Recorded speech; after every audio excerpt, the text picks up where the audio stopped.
Maica Larriba xa é oficialmente a nova subdelegada do Goberno en Pontevedra. Esta mañá xa celebrou o seu primeiro acto como tal, unha visita á comisaría provincial na cidade. Aínda que Larriba xa xurara o seu cargo na delegación do Goberno na Coruña, quixo facer a súa presentación oficial na que será a súa sede de traballo. Ali aproveitou para marcar obxectivos. O primeiro, loitar contra as desigualdades. O segundo, contribuir á transición enerxética. E o terceiro, traballar a prol da visibilidade das mulleres porque ela forma parte, segundo dixo, dun goberno con clara vocación feminista. O terceiro compromiso que adquiro hoxe con todos vós é dar visibilidade a esa mitade da poboación que en moitos casos permanece casi invisible.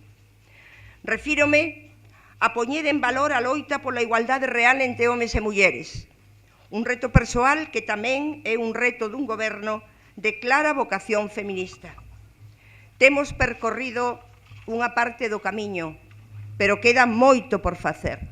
Larriba comprometeuse a poñer todo o que estea na súa man para buscar solucións para os veciños e veciñas da provincia de Pontevedra. Tivo unha mención especial para aqueles colectivos máis prexudicados pola crise e pola etapa de recortes. Los pensionistas abrieron sus casas para acoger a sus hijos y nietos desahuciados y compartieron con ellos sus pensiones. Padres y madres que fueron refugio de sus hijos en los peores momentos.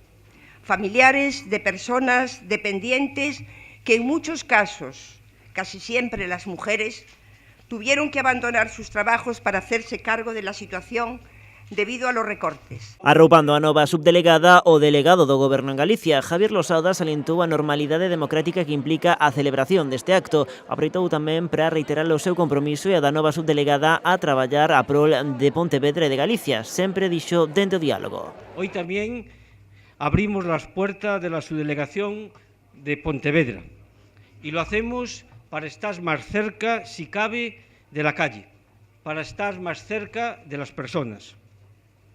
Sé, Maica, que lo harás tal y como nos hemos comprometido, con diálogo, buscando siempre el consenso, con absoluto respeto a la ley y con absoluta coordinación institucional con las administraciones, la municipal, la provincial e la autonómica. A subdelegada Seinte desexoulle sorte a Larriba na súa nova andaina. Ana María Ortiz quixo tamén facer balance do seu traballo e destacar algúns dos logros conseguidos baixo o seu mandato. Representar al Gobierno de España en la provincia fue un honor que me otorgó el privilegio de conocer y gestionar aspectos de gran complejidad, pero que también ha hecho de mí una persona mejor.